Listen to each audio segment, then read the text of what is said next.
They fired his secretary. Without notice. What the CEO discovered later. Shocked the board. Emma Lawson's fingers flew across her keyboard, her eyes darting between stacks of financial reports and her computer screen. The gentle hum of the office's air conditioning provided a soothing backdrop to her concentrated work. She had spent weeks meticulously reviewing and organizing data for tomorrow's board meeting, determined to prove her worth to the company. Sunlight streamed through the floor-to-ceiling windows of Mitchell and Associates' 20th floor office, casting a warm glow across her polished wooden desk. Emma paused to take a sip from her now cold coffee, her reflection in the computer screen showing dark circles under her eyes, evidence of the long hours she'd been putting in lately. Just a few more figures to cross-reference, she muttered to herself, reaching for another report from the neat pile to her right. The familiar scent of paper and coffee filled her nostrils as she flipped through the pages, her red pen poised to mark any discrepancies. Her phone buzzed with a text from her mother. "Don't forget dinner tonight." Emma smiled, knowing her recent dedication to work had meant missing quite a few family dinners. But it would all be worth it.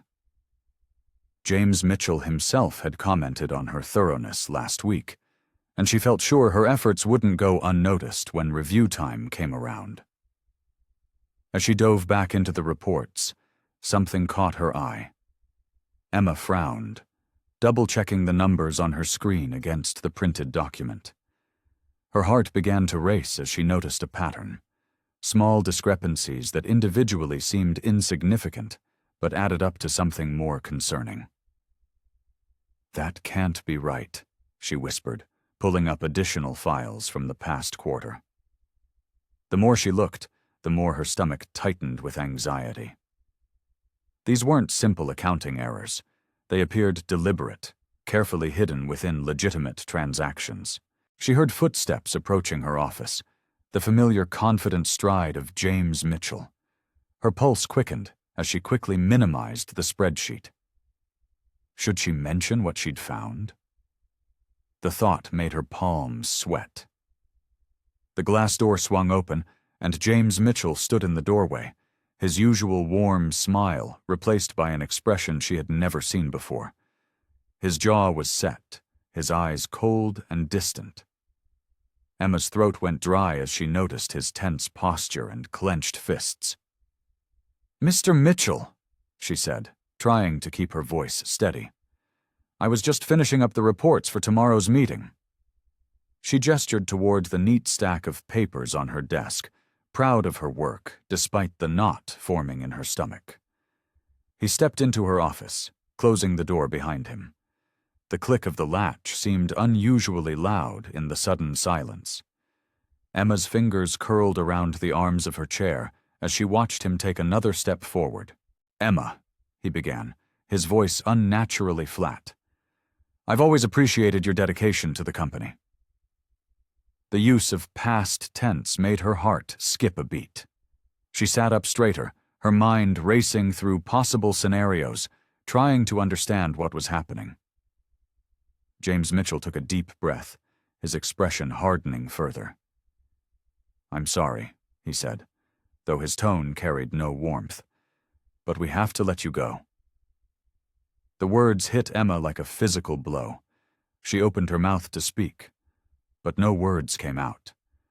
The room seemed to tilt slightly as she tried to process what she was hearing. The stack of reports she'd so carefully prepared suddenly felt meaningless, her weeks of extra hours reduced to nothing in a single sentence. The revelation she'd just discovered in the financial reports flashed through her mind as she stared at her boss's impassive face, her world crumbling around her. Emma's legs felt like lead as she walked back to her desk. The hallway seemed longer than usual, stretching endlessly before her as fluorescent lights buzzed overhead. Her colleagues' faces blurred past, their concerned whispers barely registering in her stunned mind. At her desk, She stared at the family photos and small, potted succulent she'd carefully tended for the past 3 years. Her trembling hands reached for a cardboard box from the supply closet. The sound of packing tape being pulled echoed in her ears as she assembled it, each fold a reminder of her sudden dismissal. "Emma?" Sarah from accounting approached cautiously. "Are you okay? What happened?" Emma couldn't meet her friend's eyes. "I've been let go," she whispered, the words tasting bitter in her mouth. She carefully wrapped her favorite coffee mug in yesterday's newspaper, the one her sister had given her last Christmas with "World's Most Organized Secretary" printed on it. The office buzzed with activity around her as she methodically packed her belongings.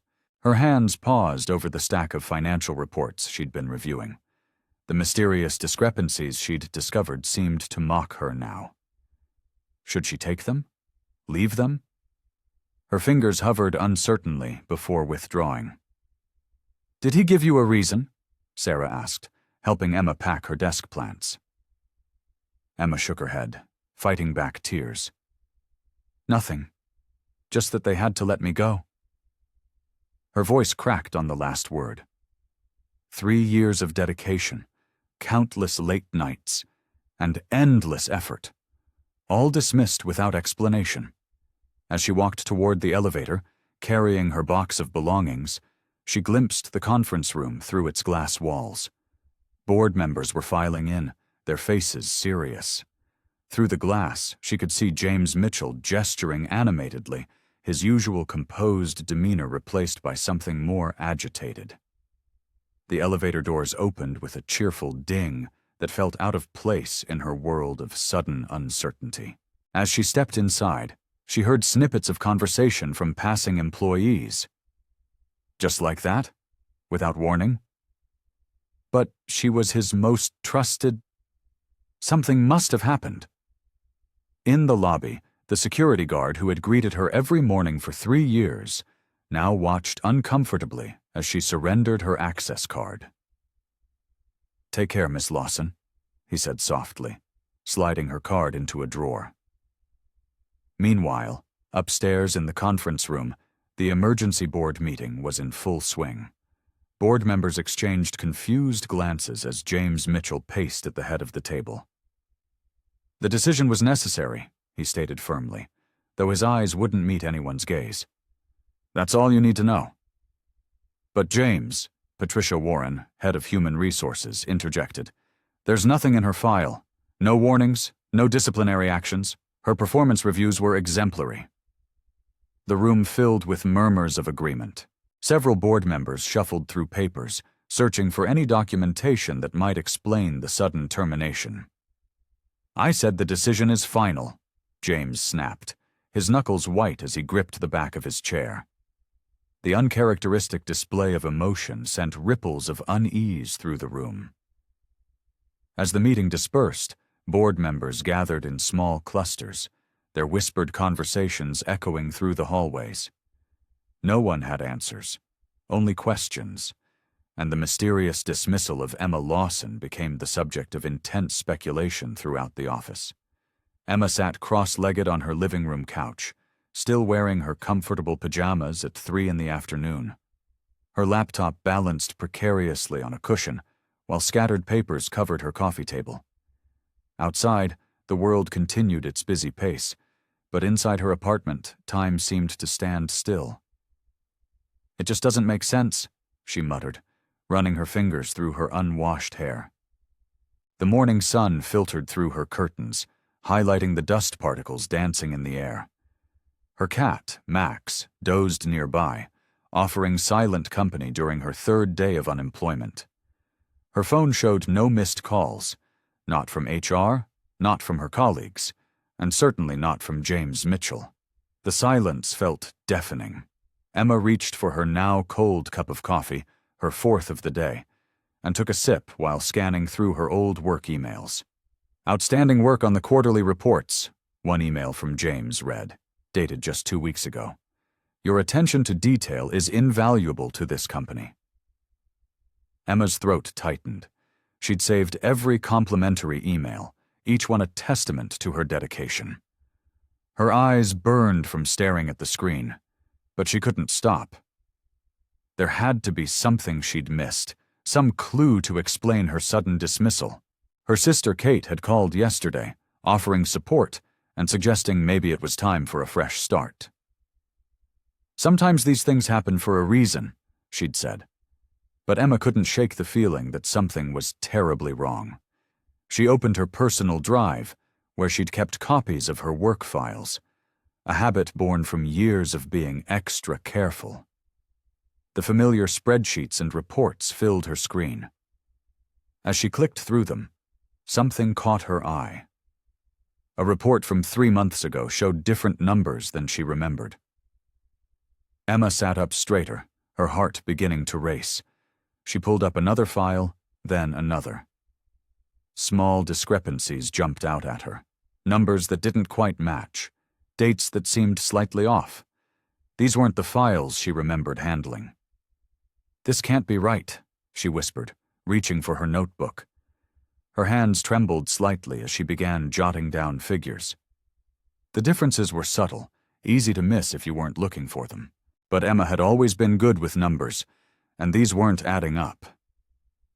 She grabbed her old planner, flipping through the pages until she found her notes from meetings with James. Certain transactions stood out, ones that had seemed routine at the time, but now felt oddly timed. Max stretched and moved closer, purring as Emma's agitation grew. She absent-mindedly scratched behind his ears while staring at her screen, her mind racing.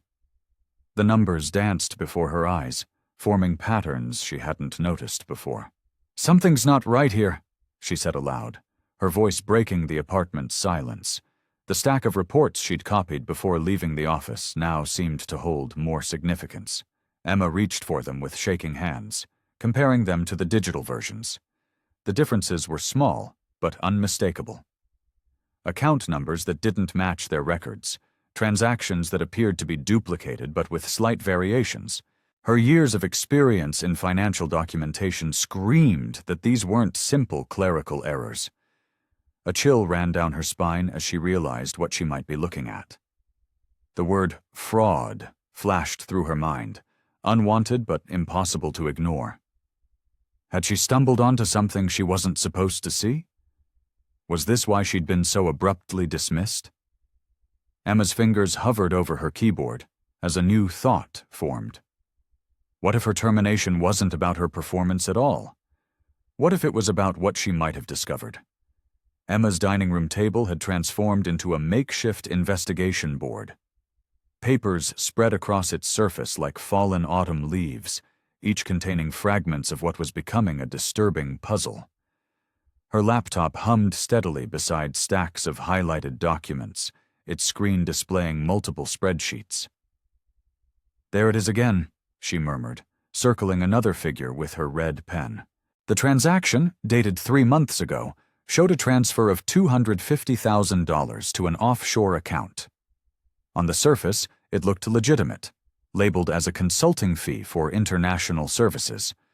But when Emma cross-referenced it with the original documentation she'd handled, the numbers didn't align. She reached for her coffee mug, finding it empty for the 3rd time today. The wall clock showed 7:30 p.m., and the sky outside had darkened to a deep purple. Emma hadn't eaten since morning, but her stomach was too knotted with anxiety to feel hungry. Her fingers flew across the keyboard as she pulled up more files. There was a pattern emerging. Every few weeks, large sums would move through a series of smaller transactions, eventually consolidating in accounts she'd never seen before. The amounts were carefully distributed, just under the threshold that would trigger automatic auditing flags. "How did I miss this?" she whispered, rubbing her tired eyes. But she knew how. These transactions had been buried under layers of legitimate business dealings, masked by ordinary day-to-day operations. It was only now, looking at everything together, that the pattern became clear. Emma opened her notebook, jotting down dates and amounts. Over the past year alone, Nearly $2 million had moved through these questionable channels. Her hand trembled as she wrote, remembering all the times she'd prepared reports for James Mitchell. Had he known? Had he been involved? The sound of a car alarm outside made her jump, her nerves frayed from hours of concentration. Max, her cat, leaped onto the table, sending several papers floating to the floor. As she bent to retrieve them, she noticed another irregularity, a series of invoices for consulting services from a company she'd never heard of. A quick Google search revealed nothing about the company. No website, no business registration, no social media presence. Emma's pulse quickened as she dug deeper, finding similar patterns with other supposed vendors. She was so absorbed in her research that the sharp ping of an incoming email made her gasp. Her email inbox showed a new message from an address she didn't recognize, anonymous.sender@securebox.net. Emma's cursor hovered over the subject line. The truth about your termination. Her throat went dry as she clicked to open it. The message was brief, just 2 lines. They fired you because you uncovered something you weren't supposed to. Keep digging. The fraud goes deeper than you think. Emma stared at the screen, her heart pounding in her chest. The words seemed to pulse on the display, confirming her worst suspicions. Someone else knew about the fraud, and they knew she had found it. She glanced at the scattered papers around her, seeing them with new eyes. These weren't just accounting irregularities or clerical errors. They were breadcrumbs leading to something much bigger. Her hands shook as she tried to trace the email, but whoever sent it had covered their tracks well. The message blinked on her screen, both a warning and an invitation. Emma sat back in her chair, her mind racing with questions about who had sent it and what they wanted her to find. Emma stared at the anonymous email for what felt like hours, her fingers hovering over the keyboard. Finally, she took a deep breath and clicked reply. Who are you? What do you know about the fraud? She hit send before she could second-guess herself. Her eyes stayed glued to the screen, waiting. 5 minutes passed, then 10. Just as she was about to give up, a new message appeared. Meet me on chat, link below, more secure. Emma clicked the link, which opened an encrypted messaging platform she'd never seen before. A chat window popped up immediately. Anonymous. Are you alone? Emma. Yes. Please, tell me what's going on. Anonymous. You were getting too close. The quarterly reports you prepared last month, you started asking questions. Emma. About the consulting fees? Anonymous. Those weren't real consultants. Shell companies, money laundering. Emma's hands trembled as she typed. Her mind flashed back to the strange looks she'd received when she'd questioned some of the numbers in last month's report. Emma. Who's behind it? Anonymous. Board member, Thomas Warren. The name hit her like a punch to the gut. Thomas Warren, the quiet, seemingly straight-laced board member who always had a kind word for her in the hallway. She'd even helped his daughter with college application essays last year. Anonymous. He's been running this scheme for years. Small amounts at first. Got greedy. Emma. How do you know all this? Anonymous. I work in IT, see everything that passes through our servers. Emma got up and paced her living room, trying to process this information. Max watched her from his perch on the windowsill, his tail twitching. She returned to her laptop. Emma. Why are you telling me this? Anonymous. Because you're honest, and because they were wrong to fire you. The cursor blinked as Emma waited for more. Finally, another message appeared. Anonymous.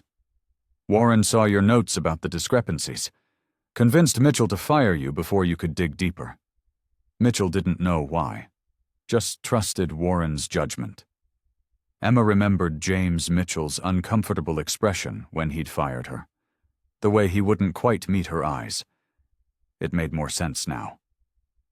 Emma, I have evidence. The transaction records, the patterns. Anonymous. Be careful. Warren has powerful friends. Emma. What should I do? Anonymous. That's your choice. Walk away and stay safe.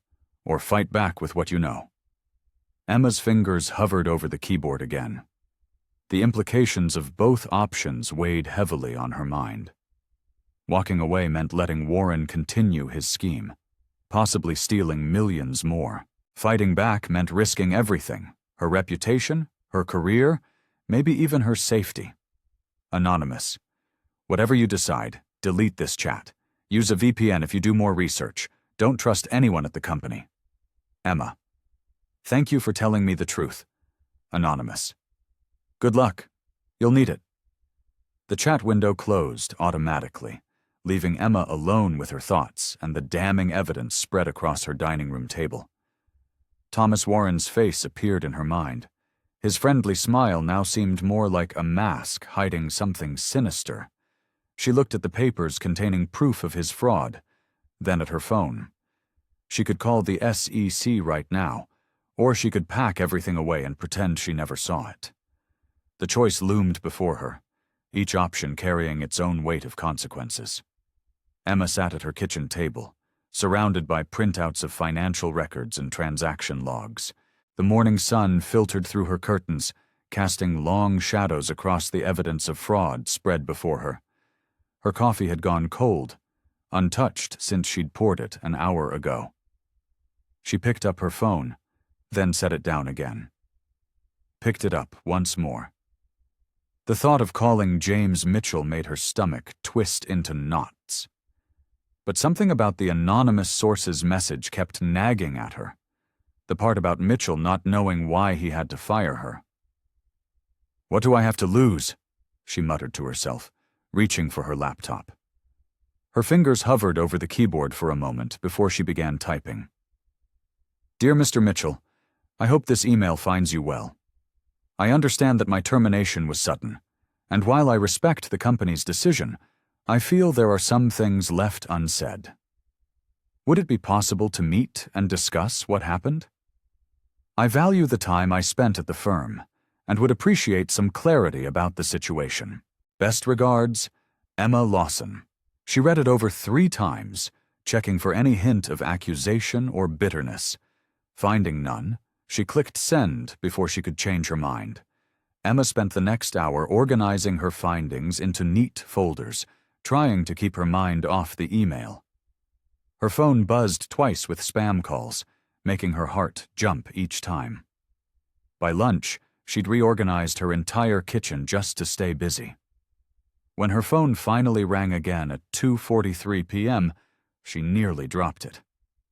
James Mitchell's name flashed across the screen. Emma's hand shook as she answered. Hello? Emma, James's voice came through, sounding tired and somewhat relieved. Thank you for reaching out. Mr. Mitchell, she said, keeping her voice steady. I appreciate you calling back. There was a pause, filled with the sound of papers shuffling on his end. Listen, Emma, I owe you an apology. The way everything happened, it wasn't right. Emma sank into her couch, clutching a throw pillow to her chest. I just want to understand why. To be honest, James sighed heavily, I've been questioning the decision myself. It was rushed. I acted on information that, in retrospect, I should have verified more thoroughly. Emma's grip tightened on her phone. What information? There were concerns raised about some of your recent reports, he said carefully. But after reviewing them myself this past week, I can't find anything that justifies what happened. Her heart pounded. She thought about the anonymous source's warnings about Thomas Warren, about being careful whom to trust. Emma, James continued, his voice taking on a more professional tone. I know this may seem sudden, but would you consider coming back? Your position is still open, and frankly, your replacement isn't working out. The question caught her off guard. She stood up and began pacing her living room, mind racing. This could be her chance to investigate from the inside, to gather more evidence. Or it could be a trap. I'd need some time to think about it, she said carefully. Of course, James replied quickly. Take the weekend. We can discuss terms on Monday if you're interested. And Emma? Yes? I truly am sorry about how everything was handled. Emma nodded, though he couldn't see her. Thank you, Mr. Mitchell. I'll let you know my decision on Monday. After hanging up, Emma sat in silence, staring at the folders of evidence on her table. The job offer felt like both an opportunity and a warning. Finally, she picked up her phone again and typed out a brief message. I'll return on Monday. She pressed send before she could overthink it, feeling both relieved and uneasy about what lay ahead. Emma stood outside the gleaming glass doors of Mitchell Financial Consulting, her reflection staring back at her.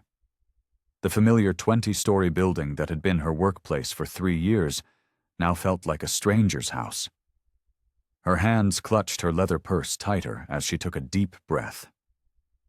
You can do this, she whispered to herself, pushing through the revolving door.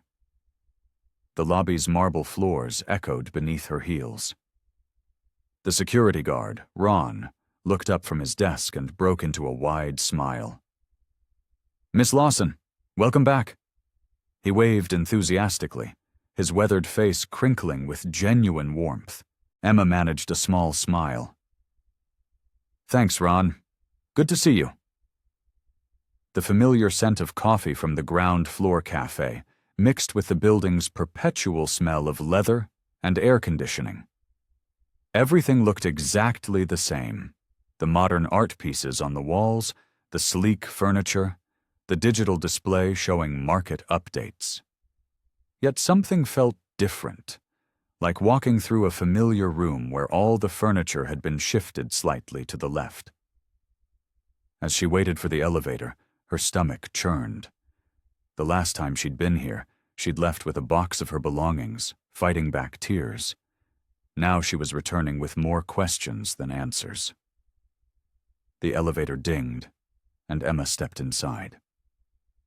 As she pressed the button for the 15th floor, Sarah from accounting joined her. Emma! Sarah exclaimed, giving her a quick hug. We heard you were coming back. I'm so glad. It hasn't been the same without you. Thanks, Sarah. That means a lot. Your temp was horrible, Sarah continued in a hushed voice. Couldn't organize files to save her life. James has been in such a mood these past weeks.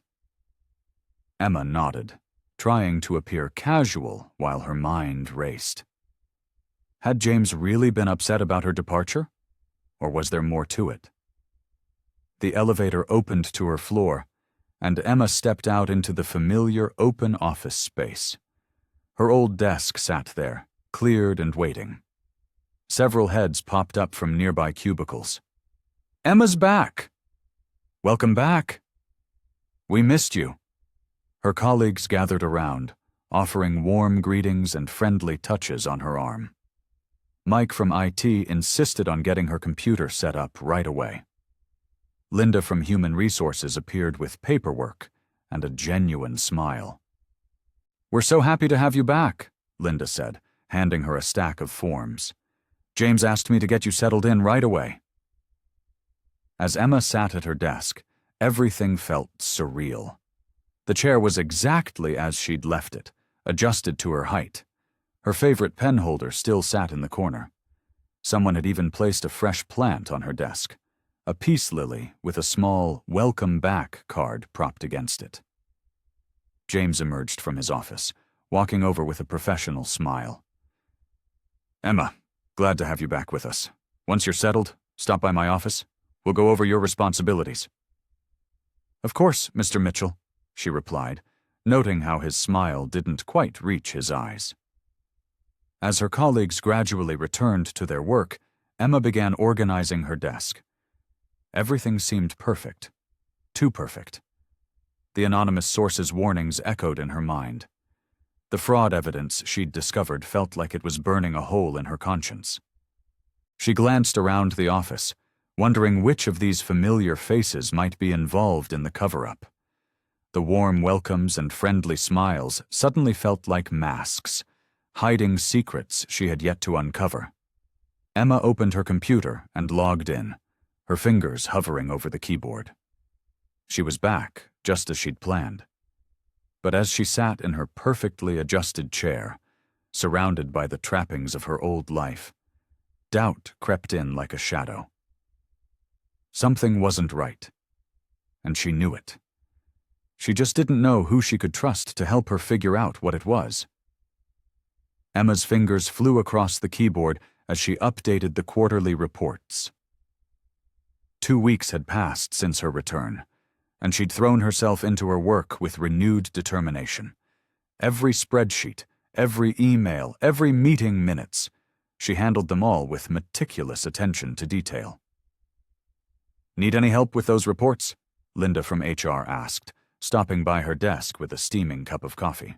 Emma shook her head, offering a small smile. "Thanks, but I've got it covered. Actually picked up the Singapore accounts, too. Figured it would help lighten everyone's workload." Linda raised her eyebrows, impressed. "Taking on Asia Pacific already? That's usually Karen's territory." "Karen seemed overwhelmed," Emma explained, pulling up another spreadsheet. "Besides, I noticed some inconsistencies in how the data was being entered. Thought it might help to standardize the format." The truth was, each new responsibility gave her another piece of the puzzle. Every document she handled, every meeting she attended, provided another glimpse into the company's operations. She'd created a separate notebook at home, carefully documenting patterns and connections she observed. The morning passed quickly, as Emma refined presentation slides for the upcoming board meeting. She'd volunteered to help with that too, earning grateful looks from the junior analysts who usually struggled with the task. "Those slides look much better than last quarter's," Sarah commented, peering over Emma's shoulder. "The board will actually be able to read these charts." Emma nodded, adjusting a graph's color scheme. "Just trying to make things clearer for everyone." During lunch, she ate at her desk, using the quiet time to review old files. She'd discovered that access to certain records had been restricted, but her renewed position gave her enough clearance to piece things together gradually. The afternoon brought a steady stream of tasks, coordinating schedules, booking conference rooms, processing expense reports. Emma handled each one efficiently, building a reputation as someone reliable and hard-working. Her colleagues increasingly came to her for help, and she welcomed every opportunity to learn more about different aspects of the business. Around 3 o'clock, James Mitchell emerged from his office. He walked toward her desk, his usual stern expression softened by what looked like fatigue. "Emma," he said, stopping beside her desk. "Got a minute?" "Of course, Mr. Mitchell." She straightened in her chair, noting the dark circles under his eyes. "I've got a new project coming up," he began, then paused to stifle a yawn. "Sorry about that. Been here since 5 a.m. dealing with the Tokyo market." Emma's professional mask slipped slightly. "That's a long day. Would you like some coffee? I just made a fresh pot." James seemed surprised by the offer, then gave a genuine smile. "That would be great, actually." While Emma poured him a cup, James leaned against her desk, his usual CEO persona momentarily set aside. "2 sugars, right?" she asked, remembering his preference from before. "You remembered," he said, accepting the cup gratefully. "Listen, about this project. It's a bit different from our usual work. We're looking at potential partnerships in emerging markets. I could use someone with your eye for detail." Emma felt a flutter of surprise at the personal nature of the request. "I'd be happy to help." James took a sip of coffee and nodded appreciatively. "Perfect. And Emma? Thanks for jumping in with the Singapore accounts. The team's been struggling with those for months." "Just doing my job," she replied modestly. No, you're doing more than that, James said, his voice carrying a note of sincerity. We really did miss you around here. For a moment, they shared a look of mutual understanding. Two people who took pride in their work, who understood the weight of responsibility.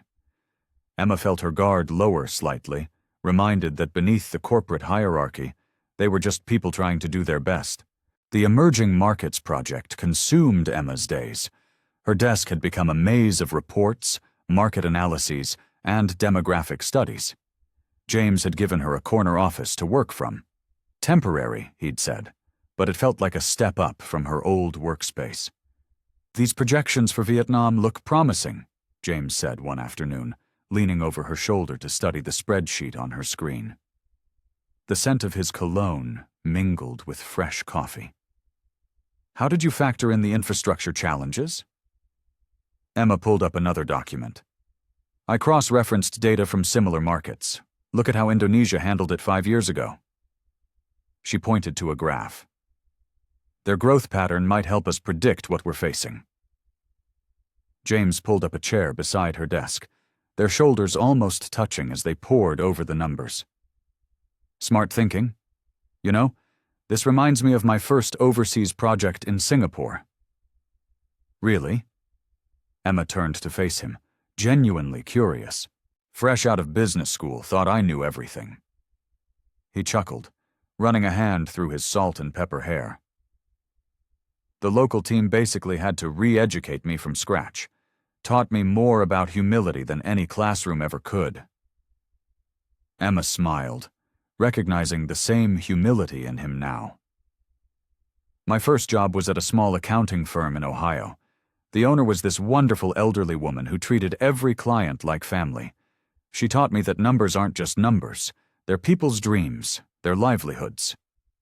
That's exactly it, James nodded, his eyes lighting up. Sometimes in this industry we forget that. He glanced at his watch and sighed. Speaking of which, it's already 7. Want to grab some dinner?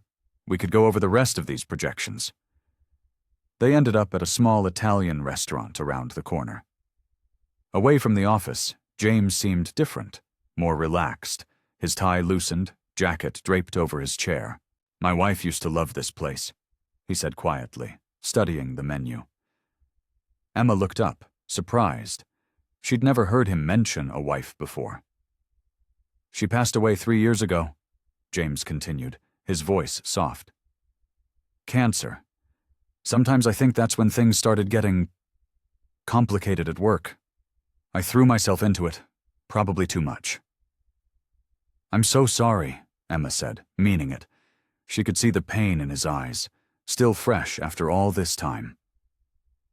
The board wanted me to take time off, but... He shrugged, attempting a smile that didn't quite reach his eyes. Work was easier than an empty house. Emma understood loss. She'd lost her father to a heart attack when she was in college. Sometimes keeping busy is the only way to keep going, she said gently. James looked at her with gratitude, appreciating that she didn't offer empty platitudes. Exactly. Though lately I've been wondering if I've lost perspective somewhere along the way. Their conversation drifted to lighter topics. Favorite books, travel stories, embarrassing first job moments.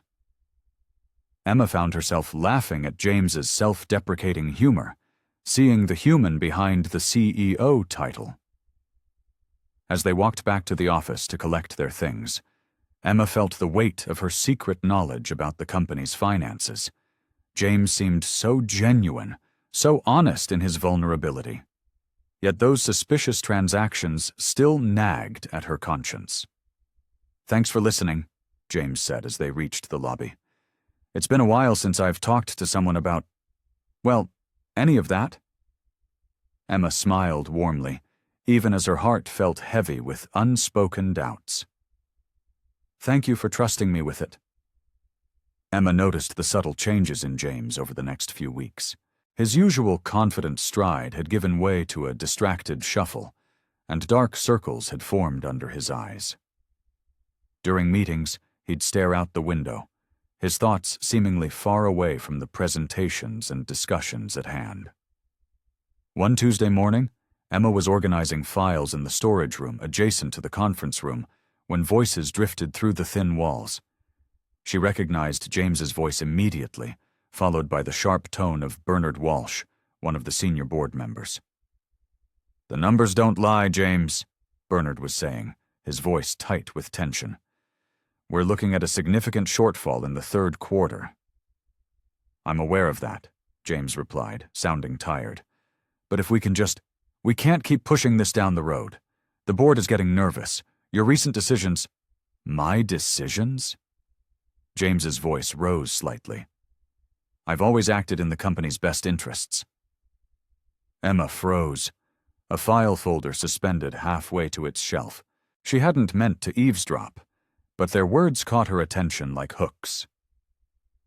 "The Richardson deal was a mistake," Bernard continued.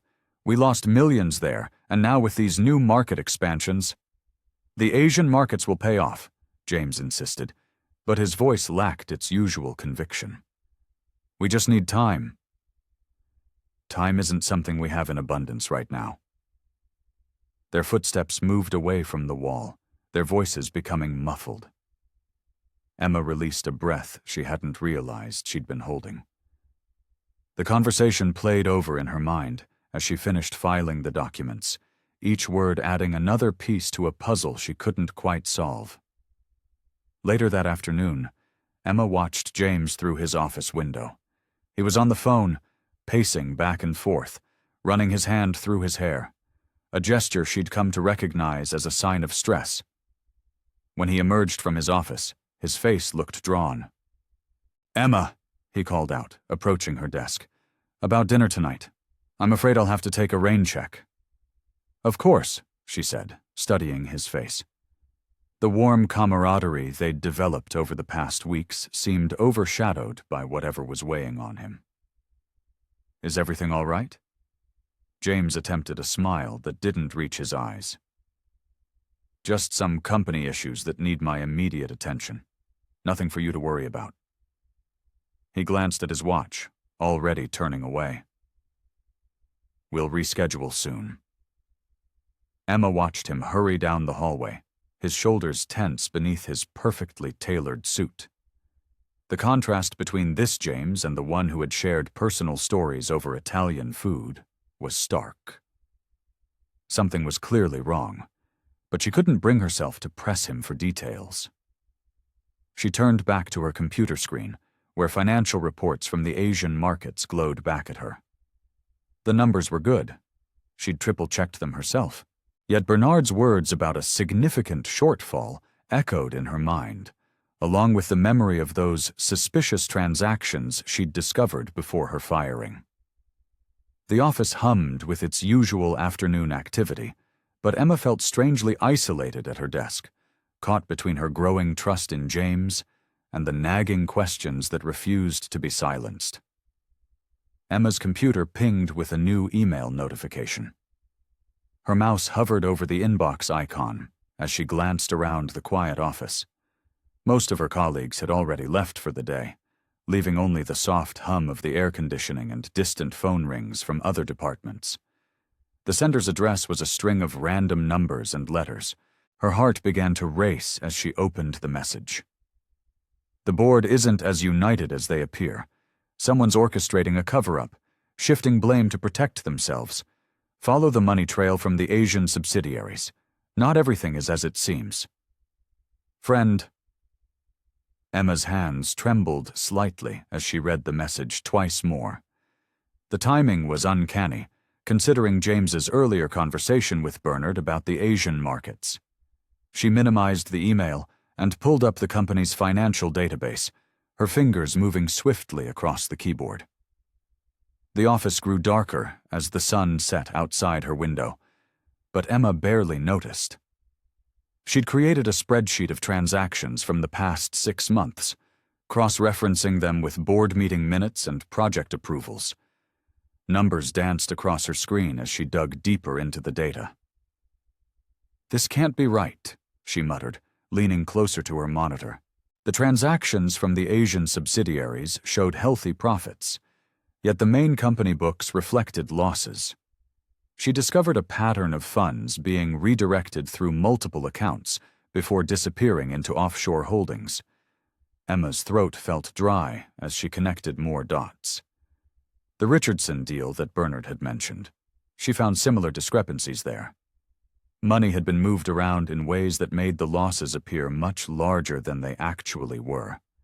Someone was manipulating the numbers to make certain projects look like failures. She pulled out her notebook and started sketching a flow chart, trying to make sense of the complex web of transactions. The more she uncovered, the more her stomach churned with anxiety. These weren't simple accounting errors or minor discrepancies. This was systematic fraud. The cleaning lady's vacuum cleaner startled Emma from her concentration. She glanced at her watch. It was already past 8 o'clock. Her desk lamp cast a small circle of light in the otherwise dark office, and her coffee had gone cold hours ago. Running her hands through her hair, Emma stared at the pages of notes spread across her desk. The evidence was there, hidden in plain sight within thousands of transactions. Someone on the board was orchestrating this entire scheme, and they were willing to do anything to keep it hidden, including firing her when she got too close to the truth. What troubled her most was how the blame was being shifted.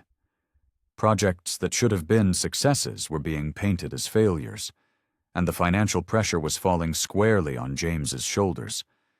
The board was losing confidence in him, but based on what she'd found, he might not be the one at fault. Emma gathered her notes and locked them in her desk drawer.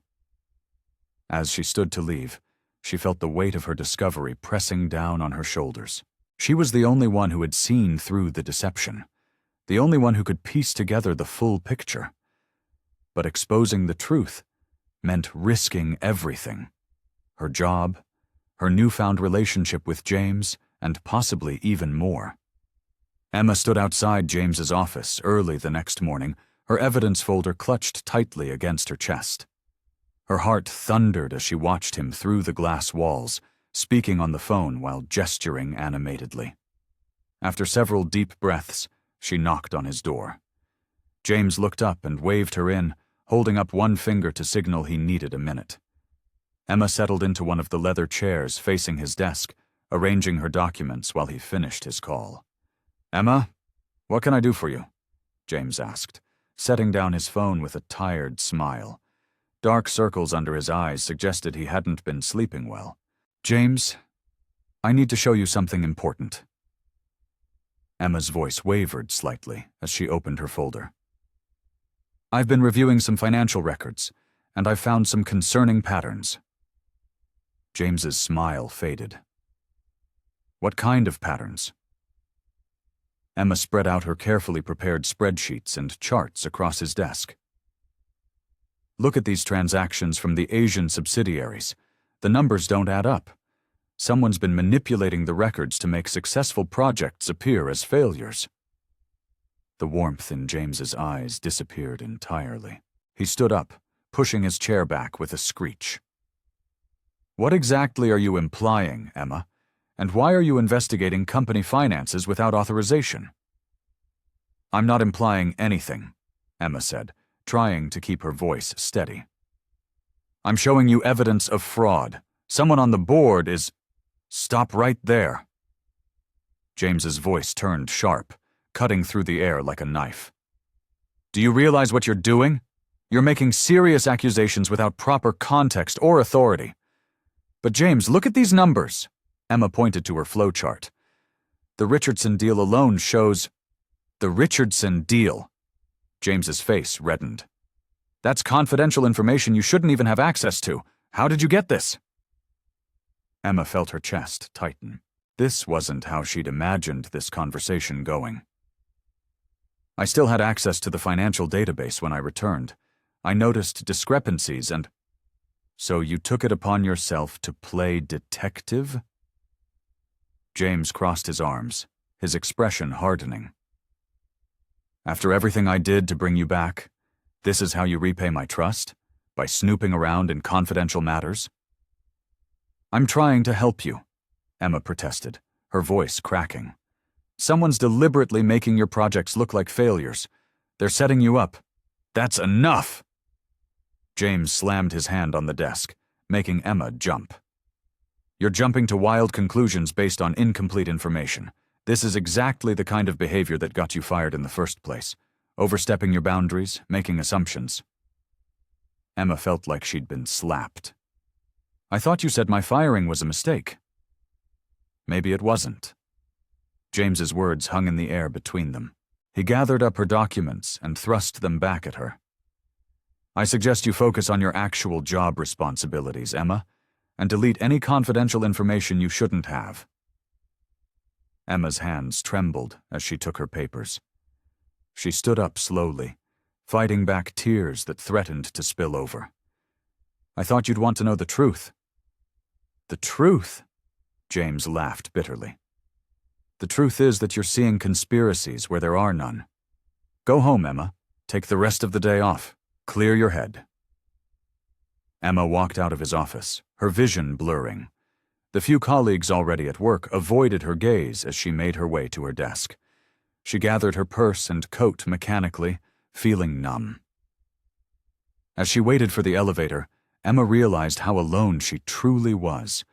The one person she thought she could trust had just dismissed her concerns and treated her like a paranoid troublemaker. The growing distance between them felt like a physical ache in her chest. The elevator doors opened, and Emma stepped inside, clutching her folder of evidence close. She had never felt more isolated. Emma sat at her desk, methodically going through another set of financial documents.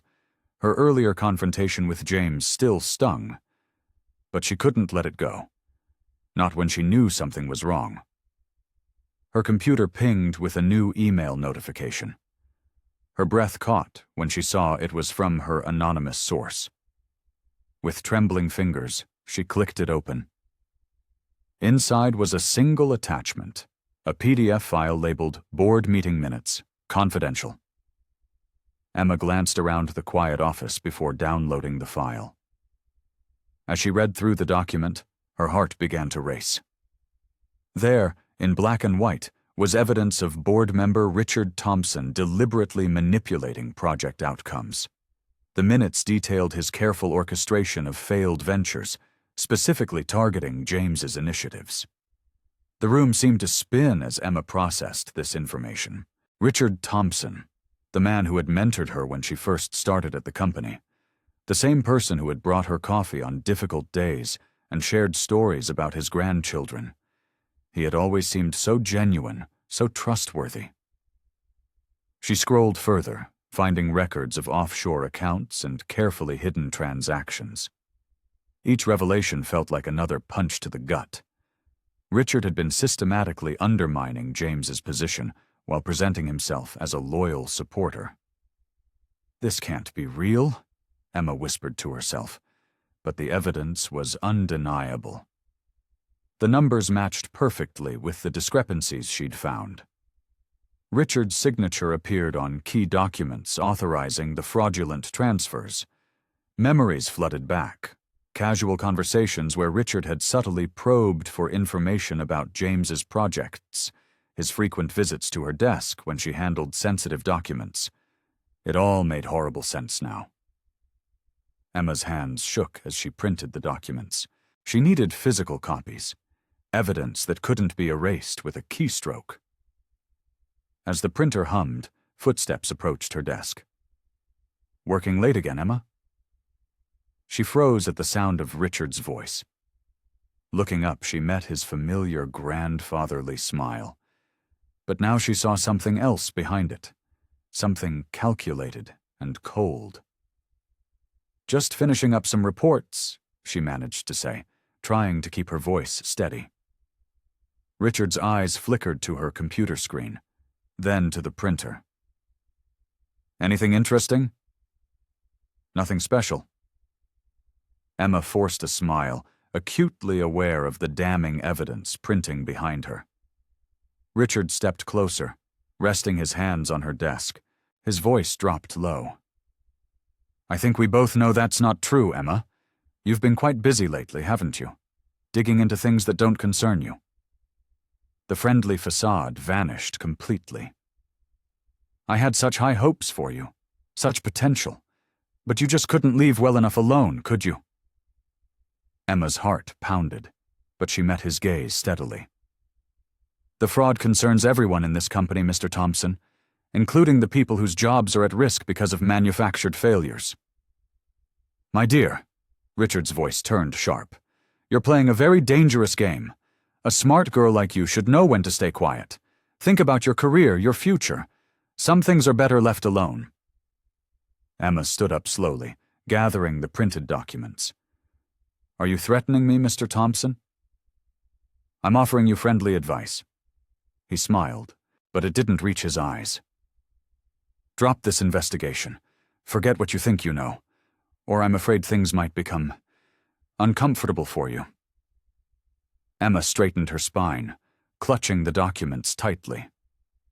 No, Mr. Thompson, I won't be silent. Not about this. That's your final decision? Richard asked softly, menace underlying his quiet tone. Yes, Emma replied firmly, despite her racing heart. It is. Emma stood before the board of directors, her evidence spread across the mahogany conference table. The morning light streamed through the floor-to-ceiling windows, casting long shadows across the room. Her hands trembled slightly as she pointed to the financial documents. These records clearly show systematic fraud, she explained, her voice steady despite her nervousness. The transactions here and here, she gestured to specific lines. They're being manipulated to make successful projects appear as failures. Richard Thompson sat back in his leather chair, a slight smile playing at his lips. The other board members exchanged glances, their faces unreadable. James Mitchell sat at the head of the table, his expression tight with concern. These are serious allegations, Ms. Lawson, said Patricia Wells, the head of the board. Her steel-gray hair was pulled back in a severe bun, and her glasses glinted in the morning light. Do you have any concrete proof beyond these interpretations of our financial records? Emma's heart sank. She could hear the dismissal in Patricia's tone. The numbers speak for themselves, she insisted. The pattern is clear if you look at— Ms. Lawson, Richard interrupted smoothly, I believe you're seeing conspiracies where there are only standard business practices. These transactions have all been properly documented and approved by multiple departments. The other board members nodded in agreement. Emma watched in dismay as they began shuffling her carefully prepared documents aside, barely giving them a second glance. James, Emma turned to him desperately. You've seen the evidence. You know something's wrong here. James wouldn't meet her eyes. He cleared his throat uncomfortably. Emma, I think perhaps you're overreaching. Richard has been with this company for 20 years. His record is impeccable. The betrayal hit her like a physical blow. After everything they'd shared, after all their conversations and growing trust, he was choosing to side with Richard. I move that we conclude this meeting, Richard said, his voice carrying an air of finality. And I suggest we discuss Ms. Lawson's continued employment with the company, given her apparent mistrust of our leadership. Seconded, Patricia responded promptly.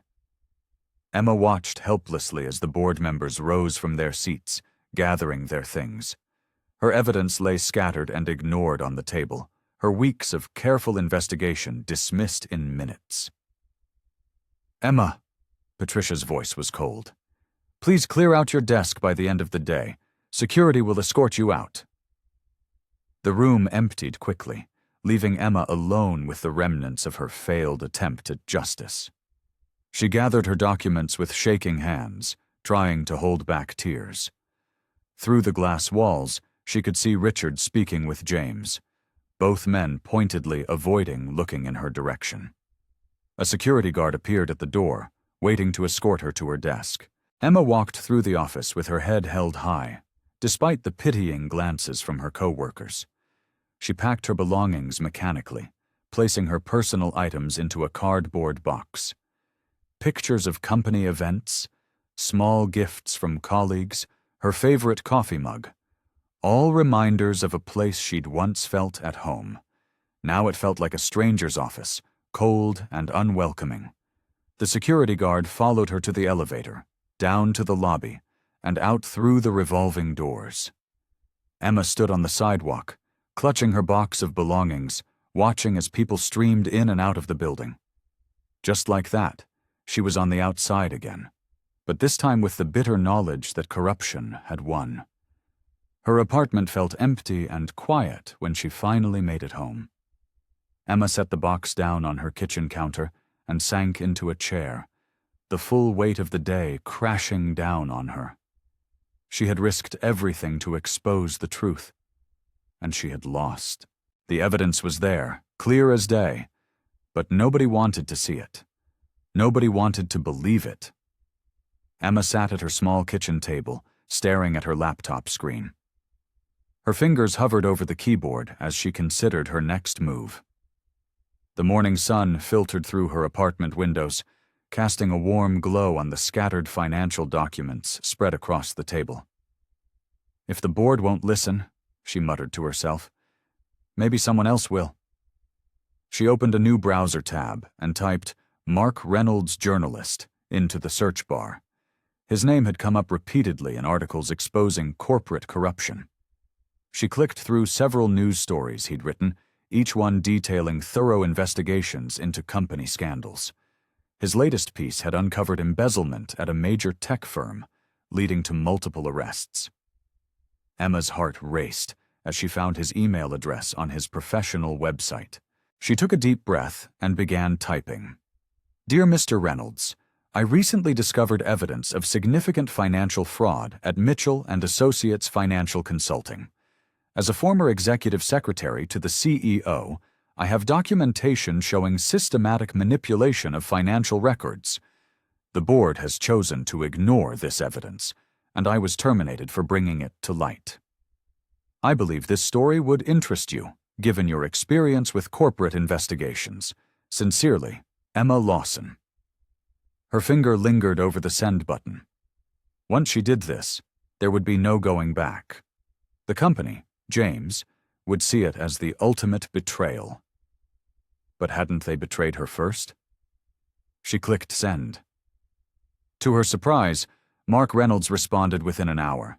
He wanted to meet that afternoon at a small coffee shop across town. The cafe was quiet when Emma arrived, with just a few customers scattered at tables. She recognized Mark immediately from his website photo.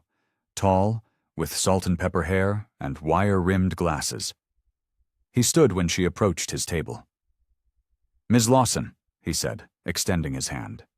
Thank you for reaching out. Emma shook his hand and sat down, placing her folder of documents on the table. Thank you for meeting me so quickly. Your email was intriguing, Mark said, pulling out a notebook. Tell me more about what you found. Emma opened her folder and began explaining the pattern she'd discovered. She showed him the suspicious transactions, the irregularities in the project reports, and the way certain numbers had been manipulated to hide losses. Mark listened intently, taking detailed notes. His eyes narrowed as he examined the documents, occasionally asking sharp, precise questions that showed his deep understanding of corporate finance. This is solid preliminary evidence, he said finally, looking up from the papers. But we'll need more to make it stick. Electronic records, internal communications, anything that shows intent. I don't have access anymore, Emma admitted. They fired me this morning after I presented this to the board. Mark nodded thoughtfully. That's actually good for us. It establishes a pattern of retaliation. He leaned forward, lowering his voice. Ms. Lawson, what you've uncovered here could be significant, but going public with this will be difficult. The company will fight back hard. Are you sure you want to pursue this? Emma thought about James's betrayal, about Richard Thompson's smug smile, about all the people who might be hurt by their actions. Yes, she said firmly. I'm sure. All right then, Mark said, gathering the documents into a neat pile. Let's work together on this. I have some sources who might be able to help us dig deeper. We'll need to be careful, methodical, and thorough. Corporate fraud cases like this require solid evidence that can stand up to scrutiny. Whatever it takes, Emma replied, feeling a surge of hope for the first time since the board meeting. I want the truth to come out. Emma sat across from Mark Reynolds in his cramped office, surrounded by stacks of papers and multiple computer screens. The small desk lamp cast a warm glow over their work as they pored through digital records and documents she'd managed to save before her termination. Look at this, Mark said, pointing to his screen. These transfers all follow the same pattern. Large sums moved through shell companies, then broken down into smaller amounts before being rerouted back to private accounts. Emma leaned in, her eyes scanning the numbers. That's exactly what I noticed, but there's more. She pulled up another spreadsheet on her laptop. See these project budgets? The numbers don't match the actual expenditures.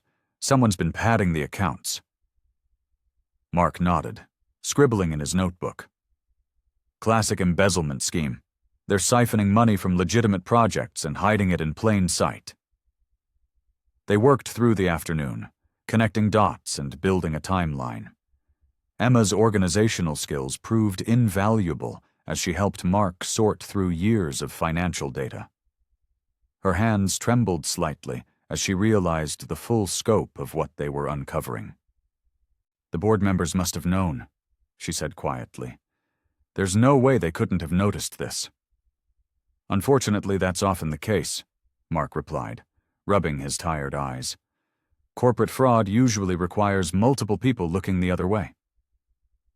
Emma sat back in her chair, feeling the weight of their discoveries. I need to talk to James before this goes public. He deserves to know what's coming.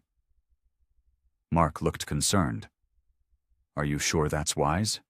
He might try to stop us. He needs to understand why I'm doing this, Emma insisted. I owe him that much.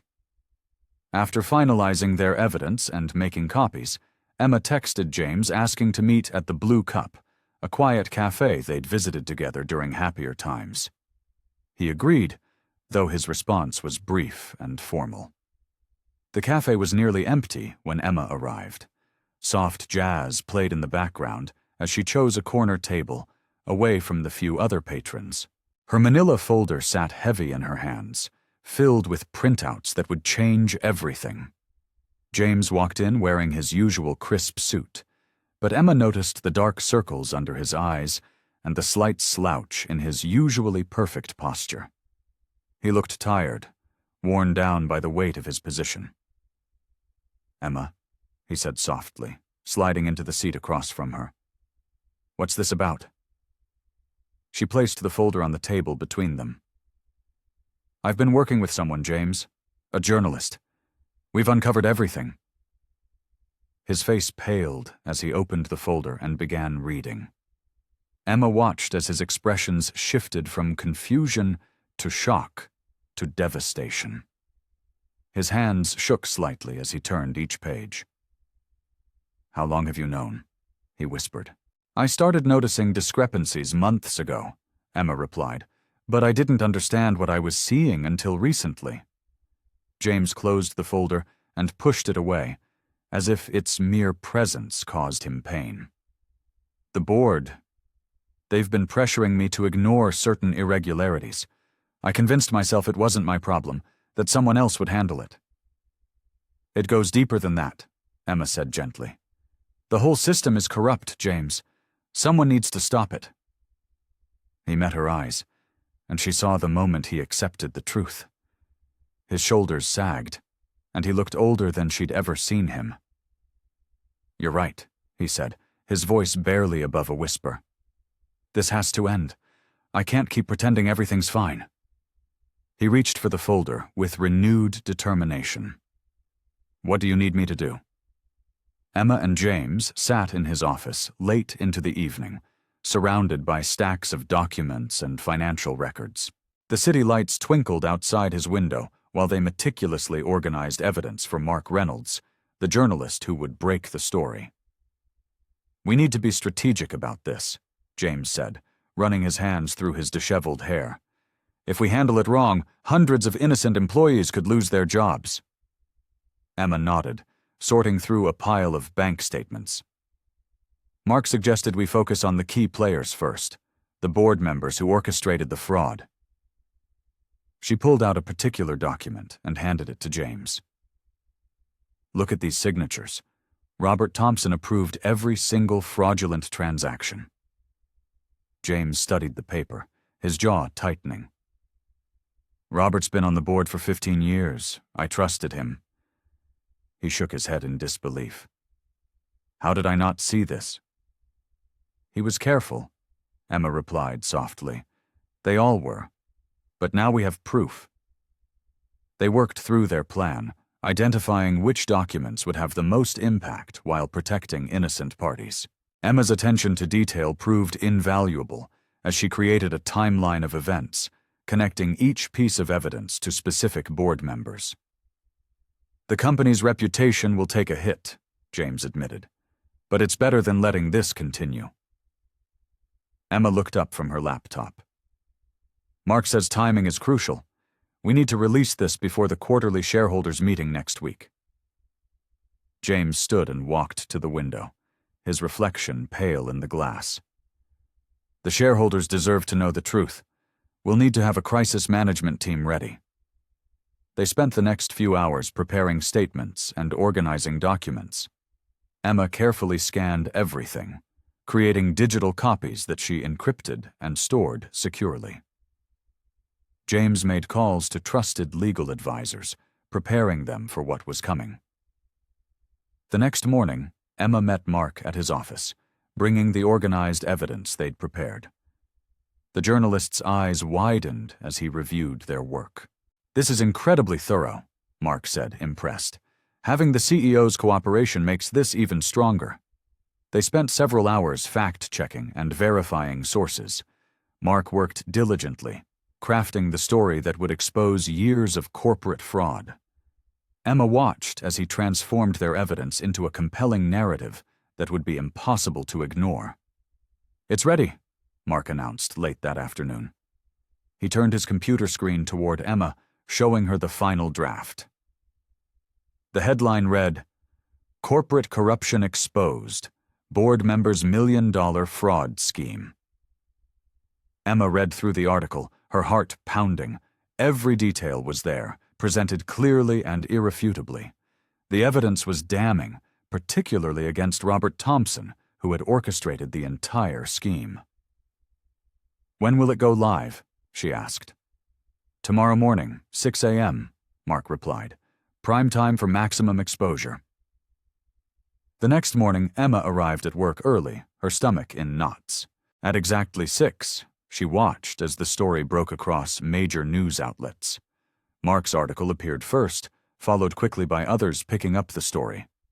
Within hours, the company's phones were ringing constantly. Reporters gathered outside the building, while inside, employees huddled around their computers, reading the exposé in shocked silence. Robert Thompson arrived at 9, his face ashen as he pushed through the crowd of reporters. He headed straight for the boardroom, where an emergency meeting had been called. By noon, the board released a statement. Robert Thompson had resigned, effective immediately. The company would cooperate fully with the pending investigation, and significant changes would be made to prevent future fraud. Camera flashes lit up the company's lobby like lightning strikes. Reporters packed the space, their microphones extended toward the makeshift podium where James Mitchell stood. Emma watched from a few steps behind him, noting how his shoulders seemed straighter, despite the weight of the moment. "Good morning," James began, his voice steady and clear. "As CEO of Mitchell Financial Consulting, I stand before you today to address the recent revelations about fraudulent activities within our company." The room fell silent, save for the clicking of cameras. Emma could see the mix of determination and humility in James's expression as he continued. "While specific individuals have been identified as the primary perpetrators of this fraud, the responsibility for what happened ultimately rests with me. As CEO, I failed to maintain proper oversight. I failed to question what should have been questioned, and I failed to protect the trust that our clients and employees placed in us. A reporter called out, "How did you miss the signs for so long?" James gripped the podium's edges. "That's a fair question. I became too comfortable, too trusting of people I'd known for years. I forgot that trust must be paired with verification. It's a mistake I won't make again." Emma watched as James outlined his plan for the company's future. He detailed new oversight measures, external auditing procedures, and a complete restructuring of the board.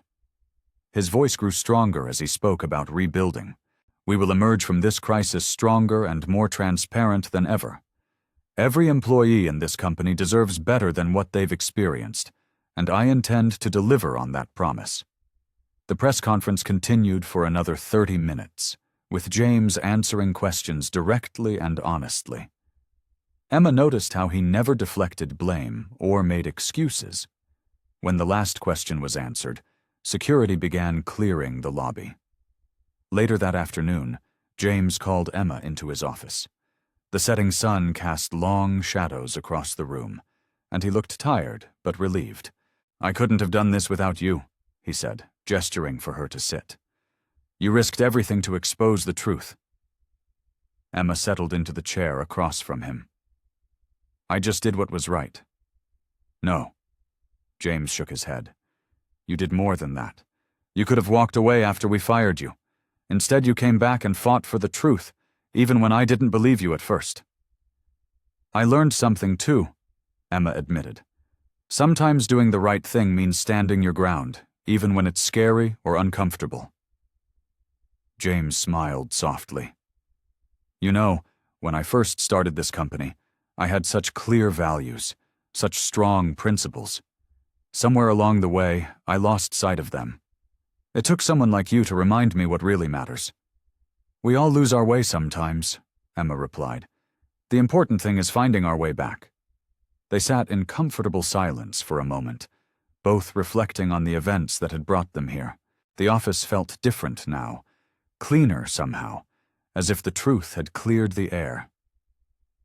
"What you did today," Emma said, "taking responsibility like that, it meant a lot to everyone." James nodded. "It's just the beginning. We have a lot of trust to rebuild, but at least now we're on the right path." He paused, looking directly at Emma. "I hope you'll stay and help us get there. The company needs more people like you." "I'm not going anywhere," Emma assured him, feeling the strength of their shared commitment to making things right. Emma stood in her new office, running her fingers along the polished mahogany desk. Sunlight streamed through floor-to-ceiling windows, illuminating the space that represented so much more than just a promotion. The nameplate on her desk read, "Emma Lawson, Chief Compliance Officer," a position James had created specifically for her. "Getting settled in?" James asked from the doorway, a warm smile on his face. "It still feels a bit surreal," Emma admitted, adjusting a photo frame on her desk. "A month ago I was unemployed and worried about my future. Now—" She gestured at the spacious office. "Now you're exactly where you should be," James finished, stepping into the room. "The board unanimously approved your appointment. Even the skeptics couldn't deny your integrity and attention to detail." Emma sat down in her ergonomic chair, taking in the view of the city skyline. "I've already started reviewing our internal control procedures. There are definitely areas we can strengthen." "That's exactly why we need you," James said, settling into one of the guest chairs. "We're not just rebuilding the company's reputation.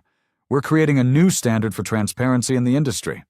The morning sun caught the edge of a framed newspaper article on Emma's wall.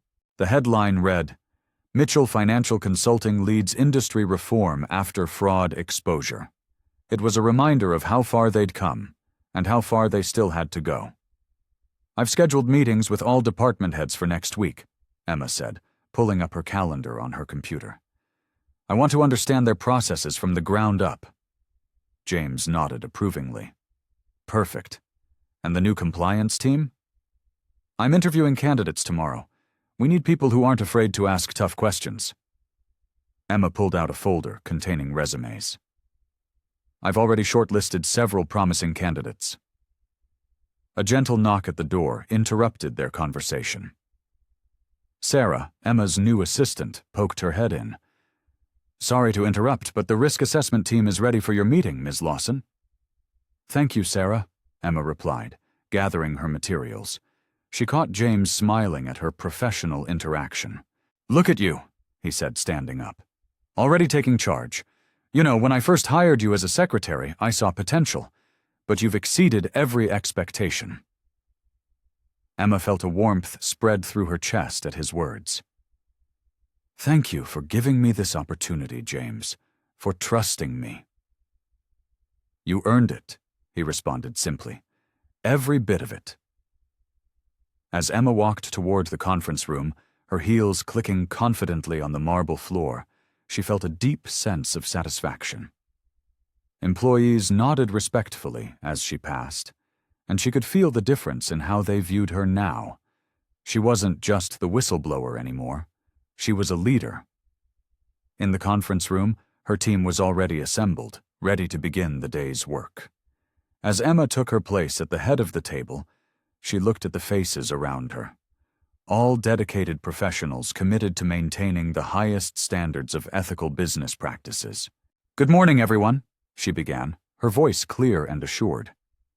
Let's talk about implementing our new oversight protocols. As she led the meeting, Emma felt a surge of pride. This wasn't just about rebuilding the company's reputation. It was about creating something better, stronger, and more ethical than before. And she was at the forefront of that change, ready to face whatever challenges lay ahead. Emma sat in the conference room, surrounded by spreadsheets and financial projections. The clock on the wall showed 8:45 p.m., but she barely noticed the time. She was absorbed in reviewing the company's new strategic plan with James, who sat beside her, his sleeves rolled up and tie loosened. These quarterly projections look promising, Emma said, highlighting a section of the report. The new compliance measures haven't slowed growth at all. If anything, they've improved investor confidence. James leaned closer to look at the numbers, his shoulder brushing against hers. You're right. We're actually ahead of where we were this time last year. He smiled, and Emma felt her heart skip a beat. Your leadership in compliance has been transformative. Emma tucked a strand of hair behind her ear, trying to focus on the documents in front of her. The team has been incredible. Everyone's embraced the changes. That's because they trust you, James said softly. You've earned their respect, Emma. Mine too. Their eyes met for a moment, and Emma felt the air change in the room.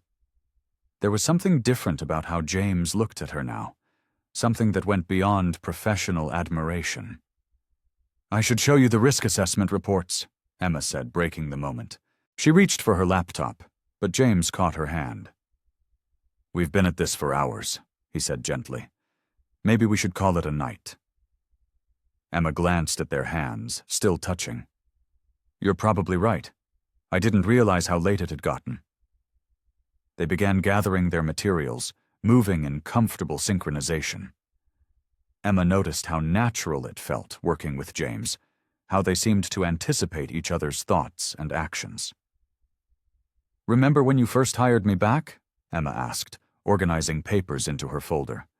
I was so nervous about returning. James paused, his expression serious. I remember being terrified you wouldn't come back, that I'd lost your trust forever. But you hadn't, Emma said quietly. You proved yourself when it mattered most. They walked through the empty office together, their footsteps echoing in the silence. The city lights twinkled through the windows, creating a peaceful atmosphere. In the elevator, Emma was acutely aware of James's presence beside her. The subtle scent of his cologne, the way he stood slightly closer than necessary. Neither spoke, but the silence felt charged with unspoken words. When they reached the parking garage, James insisted on walking Emma to her car. Their pace was slow, unhurried, as if neither wanted the evening to end. "You know," James said as they approached her vehicle, "I never thought I'd find someone who understood both the business and me so completely." Emma turned to face him, her keys jingling softly in her hand. "I feel the same way," she admitted. "Working with you, building something meaningful, it's been incredible." They stood there, in the dim light of the parking garage, the air between them thick with possibility. James took a step closer, his eyes never leaving hers. Emma felt her breath catch in her throat as she recognized the look in his eyes, the same feelings she'd been trying to ignore reflected back at her. The moment stretched between them, full of unspoken understanding and possibility. Neither moved to break it, both aware that something had shifted in their relationship, something that couldn't be undone. The evening air was crisp as Emma and James strolled through Carter Park. Street lamps cast a warm glow on the path, and the sound of fallen leaves crunching beneath their feet filled the comfortable silence between them. They'd started taking these walks after work, a habit that began with discussing business but evolved into something more personal. "My father always wanted me to be a lawyer," James said, his hands tucked in his coat pockets. "When I told him I was going into business instead, he didn't speak to me for months." Emma glanced at him, surprised. "I didn't know that. How did you handle it?" "I worked 2 jobs to put myself through business school," he replied, stopping to lean against a wooden rail overlooking the duck pond. "Lived in a tiny apartment, ate nothing but ramen noodles, but I was determined to prove him wrong." Emma stood beside him, their shoulders touching. "That must have been tough." "It was, but you know what?" James turned to face her, a small smile playing on his lips. "When the company went public, my father was there. He pulled me aside and told me he was proud of me. First and only time he ever said those words." Emma felt her heart ache at the vulnerability in his voice. Sometimes the hardest paths lead to the most meaningful victories. They continued walking, and Emma shared her own story. "I grew up watching my mom run a small bookstore. She taught me everything about working hard and being honest. When she got sick, I had to handle both her care and the store. I was only 19. James's hand found hers, squeezing it gently. "That's a lot of responsibility for someone so young." "It was," Emma nodded, not pulling her hand away. "But it shaped who I am, made me stronger, more determined." They found a bench near the fountain and sat down. The water's gentle splashing created a peaceful backdrop to their conversation. "You know," James said softly, "I've never told anyone about my father before, not even my ex-wife." Emma felt her pulse quicken. "Why did you tell me?" James turned to face her, his eyes reflecting the warmth of the nearby lamplight. "Because with you, I don't have to pretend to be just the CEO. You see past all that." "I do," Emma admitted. "I see someone who's fought hard for everything he has, someone who's made mistakes but learned from them, someone who's not afraid to stand up for what's right, even when it's difficult." James's thumb traced circles on her palm, sending shivers up her arm. "Emma, these past few months, working with you, getting to know you, it's changed everything." She met his gaze, her heart racing.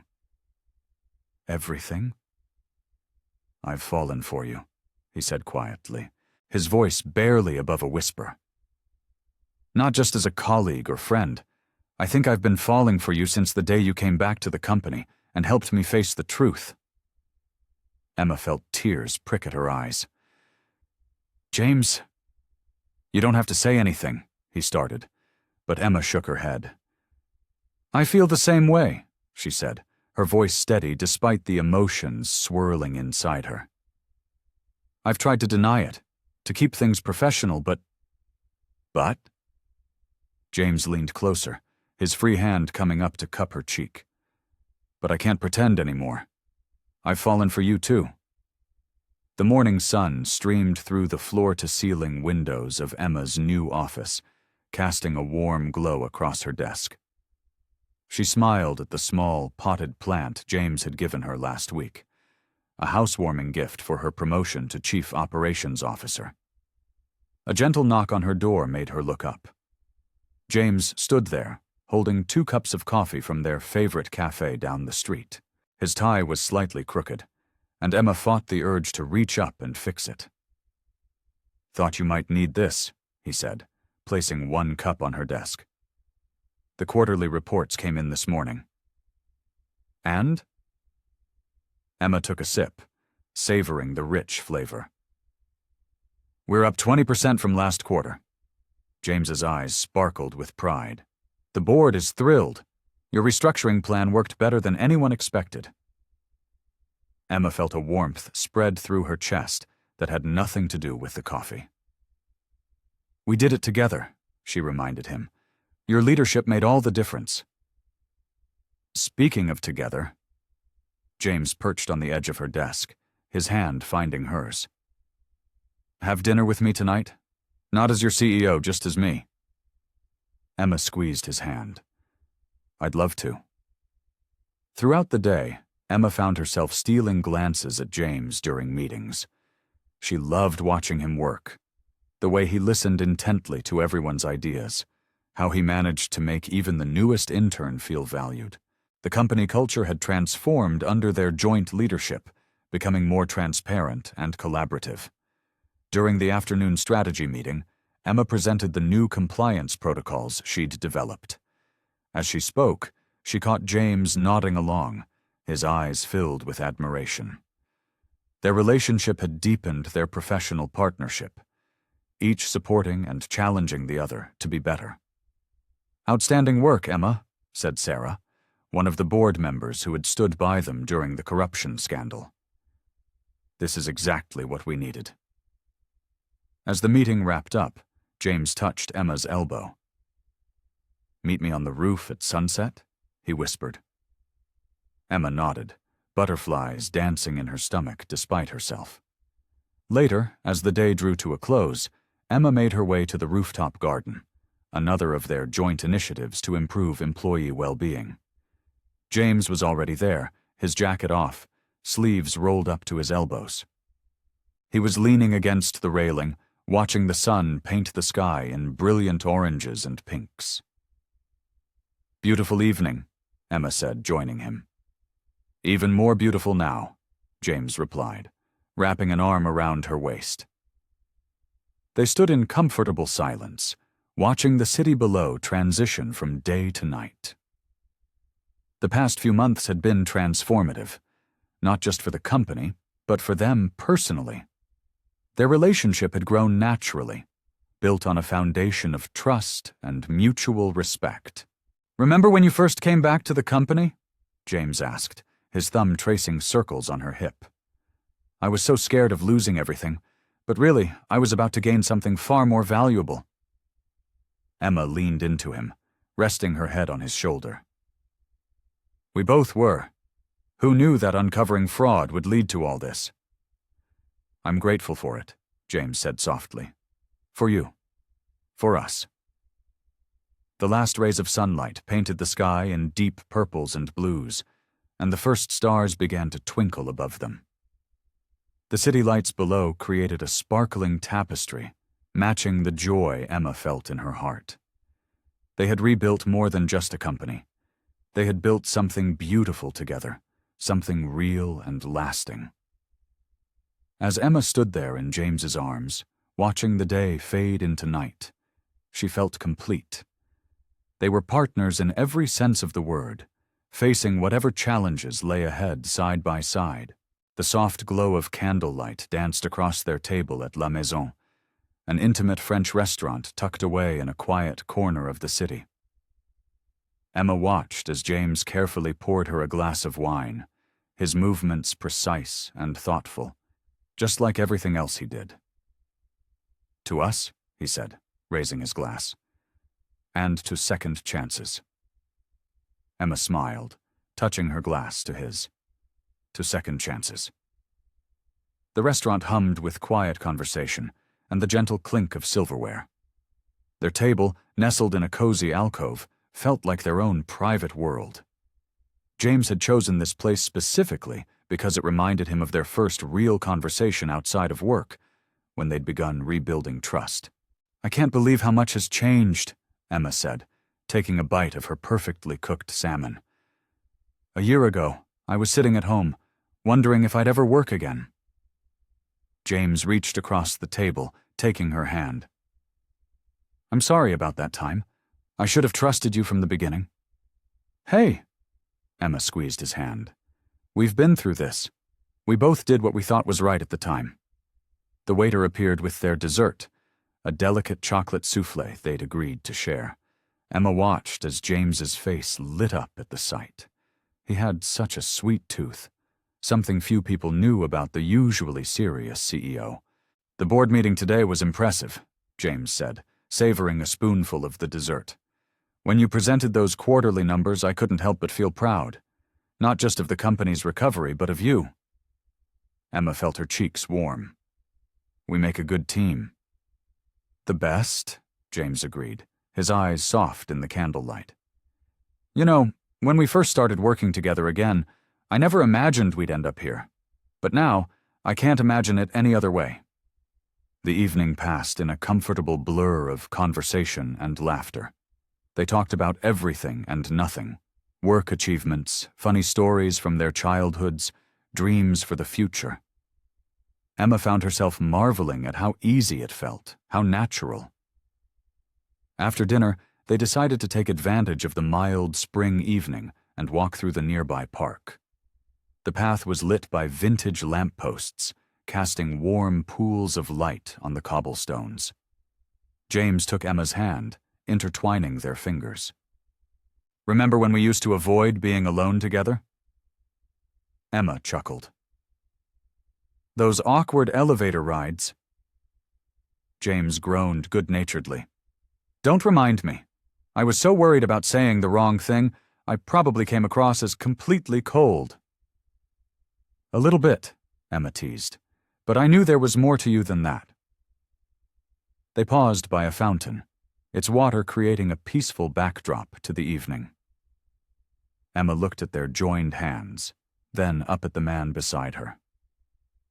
James had changed so much from the stern CEO who had once fired her, just as she had grown from the uncertain secretary she'd been. Together, they'd faced corruption, rebuilt a company, and found something neither of them had been looking for. Their professional respect had deepened into friendship, and that friendship had blossomed into love. Gradually, naturally, like a flower turning toward the sun. As they walked hand in hand through the park, Emma felt a profound sense of contentment wash over her. Her career was flourishing, yes, but more than that, she'd found a partnership built on trust, understanding, and genuine affection. She'd grown stronger, more confident, more sure of herself and her place in the world. Morning sunlight streamed through the floor-to-ceiling windows of the executive office, casting a warm glow across Emma's desk.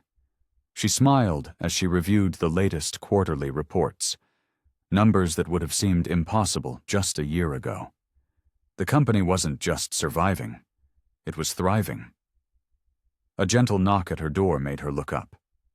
James stood there, his tie slightly crooked, holding 2 cups of coffee. "Thought you might need this," he said, placing her favorite vanilla latte on her desk. "You're a lifesaver," Emma said, reaching for the cup.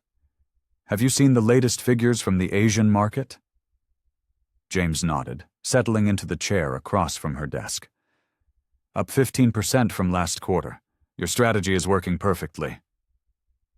Emma felt a surge of pride. The international expansion had been her idea, carefully planned and executed over the past 6 months. The board, once skeptical, now praised her vision regularly. "We make quite the team, don't we?" James's eyes crinkled at the corners as he smiled. "The best," Emma agreed, thinking about how far they'd come. Their relationship had grown stronger with each challenge they'd faced together, both personally and professionally. The office buzzed with energy as employees hurried past her door, preparing for the morning's all-hands meeting. Through the glass walls, Emma could see the transformation in the workplace culture. Gone were the days of whispered conversations and nervous glances. Now, there was open communication, collaboration, and genuine enthusiasm. "Ready for the big announcement?" James asked, standing and adjusting his tie. Emma rose from her desk and walked over to fix it properly. "More than ready? Though I still can't believe how much has changed." The main conference room was packed when they arrived. Employees filled every seat, with others standing along the walls.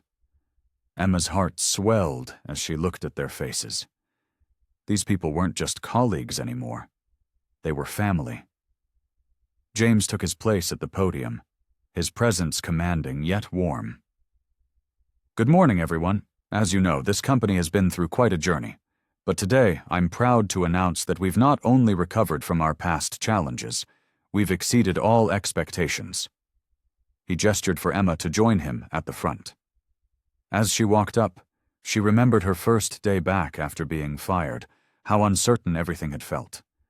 Now, standing beside James, she felt nothing but confidence.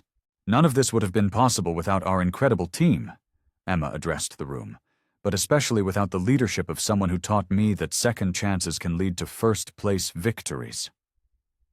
The room erupted in applause. Emma glanced at James, catching his proud smile. Their eyes met, sharing a moment of understanding that went beyond words. They had built something remarkable together, not just a successful company, but a partnership based on trust, respect, and love. As the meeting concluded, Emma stood at the front of the room beside James, watching their employees file out with excitement about the company's future.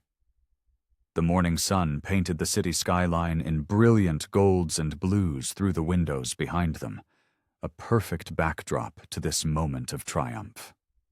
James reached for her hand, giving it a gentle squeeze. Together they had transformed a company on the brink of scandal into an industry leader. But more than that, they had transformed themselves, finding strength in vulnerability and love in unexpected places.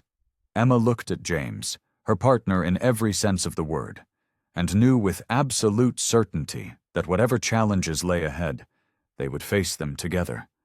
The future stretched before them, bright with possibility.